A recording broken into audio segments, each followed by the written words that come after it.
अगर अभी तक आपने हमारा चैनल कुरानुद्दीन सब्सक्राइब नहीं किया तो सब्सक्राइब कर लीजिए और बेल आइकन को दबा के ऑल करना मत भूलिए। बिस्मिल्लाहिर्रहमानिर्रहीम, अस्सलाम वालेकुम। कुरानुद्दीन चैनल में एक और नई वीडियो लेकर आप सबकी खिदमत में हाजिर हुई हूँ। नाज़रीन कराम, उम्मीद है आप तमाम लोग खैरियत से होंगे, अपने घरों में खुश आबाद होंगे। आज की वीडियो बहुत ही रिक्वेस्टेड है उन लोगों के लिए जिनको मौसम बिल्कुल ठीक हो उसके बावजूद भी सर्दी लगती है, या ऐसा हो कि गर्मियाँ स्टार्ट हो गई, जैसे कि मौसम चल रहे हैं, गर्मी है, कहीं इलाकों में सर्दी है, इस पे भी उनका जो है जिस्म जो है बहुत ज़्यादा ठंड लगती है, ठंडा रहता है। ऐसे लोगों के साथ आखिर क्या मसाइल है, उनके साथ ये क्यों होता है, उसका इलाज क्या है, आइए जानते हैं इस वीडियो में। वीडियो को देखते रहें। इसके साथ ही अगर अभी तक आपने हमारा चैनल कुरानुद्दीन सब्सक्राइब नहीं किया तो लाजमी सब्सक्राइब करके बेल आइकन को दबाएं, ताकि इस तरह की मालूमाती वीडियोस आपको नोटिफिकेशन में सबसे पहले मिल सकें। तो जैसे कि तिब्बे नबी का एक बहुत ही ज़बरदस्त और आजमूदा नुस्खा है, जो कि मैं पर्सनली खुद भी यूज़ कर चुकी हूँ। इस नुस्खे से आपके जिस्म में जो तब्दीली है उसका आप अंदाज़ा नहीं कर सकते। जिस्म की कमज़ोरी हो, चक्कर आना हो, जिस्म में दर्द हो, या फिर सर्दी लगती हो। अब बात करते हैं कि सर्दी आखिर क्यों लगती है। हालांकि मौसम भी नॉर्मल है, दूसरे लोगों को नहीं लग रही, हमें ही क्यों लग रही है। इसकी एक अहम वजह ये होती है कि अक्सर लोगों के अंदर खून की कमी होती है। जिन लोगों में खून की कमी हो उन्हें सर्दी ज़्यादा लगती है, चाहे वो जिसामत पे कितने ही फूले हुए ना हो, आई मीन जितने भी फूले हुए हों या फिर स्मार्ट हों, इससे कोई फ़र्क नहीं पड़ता। खून की कमी किसी को भी हो सकती है। अक्सर लोग जो पानी ज़्यादा पीते हैं उनके जिस्म में पानी की जो मिकदार होती है वो ज़्यादा होती है, जिसकी वजह से जिस्म फूला फूला लगता है। ज़रूरी नहीं है उनके अंदर खून भी उतना हो, किसी की चर्बी की वजह से भी जिस्म फूला फूला लगता है। तो काइंडली आप लोग इसको इससे तजवीज़ ना करें कि आप लोगों को खून बहुत ज़्यादा है। खून की कमी किसी भी उम्र के अफराद को हो सकती है, चाहे बच्चे हों, बड़े हों या फिर बूढ़े हों।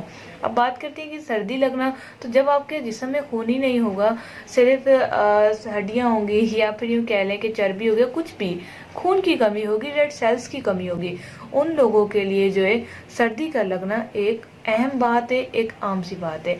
अहम बात मैंने इसलिए कही क्योंकि अगर आप देखेंगे, आप अपने फ्रेंड से पूछेंगे, घर वाले से पूछेंगे, उन्हें नहीं लग रही सर्दी, आपको लग रही है, इसका ट्रीटमेंट होना बहुत ज़रूरी है। मेरे पास जब केस आते हैं तो मैं उनसे यही पूछती हूँ कि आपको खून की कमी है, तो वो कहती हैं जी हमने इतनी बोतलें चढ़वाई हैं, हमने पिछले महीने ही जो है खून की बोतल लगवाई है।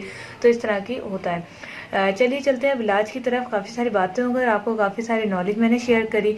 इलाज इसका बहुत ही आसान है। आपने क्या करना है, खून की कमी को दूर करने वाली चीज़ों का इस्तेमाल करना है, जैसे कि रेड जो है फ्रूट्स जूस इस्तेमाल करना है, जिसमें रेड अगर फ्रूट्स की बात की जाए तो आप स्ट्रॉबेरी ले सकते हैं, रेड एप्पल ले सकते हैं।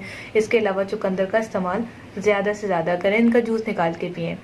इसके अलावा रात को सोने से पहले चीनी की जगह शहद का इस्तेमाल करें। यानी जब आप दूध पीती हैं या पीते हैं, मर्द हैं या औरतें, औरतों में खून की कमी ज़्यादा नज़र आते हैं, क्योंकि औरतों के लिए एक बहुत ही एक है मेरे पास टॉपिक बहुत ही अच्छा, जिसके अंदर मैं बताऊंगी कि उनकी खून की कमी क्यों हो जाती है। उनमें गुस्सा और चिड़चिड़ापन ज़्यादा होता है, जिसकी वजह से खून की कमी हो जाती है। तो औरतों के केस मेरे पास बहुत आते हैं खून की कमी के हवाले से। तो अब वो लोग क्या करें कि रात को सोते टाइम तिब्बे नबी है, ये बहुत ही अच्छा नुस्खा है शहद का। आपने शहद का इस्तेमाल करना है। चीनी की जगह 1 से 1.5 चम्मच आप शहद मिला के पिएँ।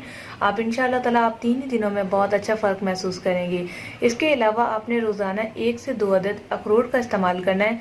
अखरोट जो है गर्म होते हैं, दिमाग को ताकत देते हैं और हमारे अंदर जो जिन चीज़ों की कमी होती है उनको पूरा करके आपके जिस्म को गर्म रखते हैं। आप ज़रूर ये कीजिएगा, इंशाल्लाह ताला आपको सर्दी लगना बंद हो जाएगी जब ये आप ये 3 काम कर लेंगे। यानी कि आप दूध पिएंगी शहद मिला के, इसके अलावा रेड फ्रूट्स और उसका जूस, और तीसरा आपने अखरोट का रोज़ाना एक इस्तेमाल करना है। अगर आपको फ़र्क पड़ता है तो मुझे दुआ ज़रूर दीजिएगा और कमेंट्स में बताइएगा कि आपको कितना फ़र्क पड़ा और आपको ये 3 रेमेडीज़ कैसी लगी। इसके साथ ही आपसे एक रिक्वेस्ट करना चाहूँगी कि अगर आपको पर्सनल सवाल और जहाँ नहीं करना चाहते तो काइंडली आप परेशान ना हो, आप लोग facebook.com/कुरानुद्दीन786 पर मुझसे रब्ता कर सकती हैं, अपने पर्सनल सवाल डिस्कस कर सकती हैं।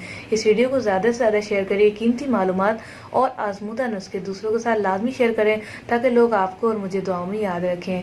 मिलते हैं नेक्स्ट वीडियो के साथ। बहुत सारा ख्याल रखिएगा। अस्सलामु अलैकुम व रहमतुल्लाह।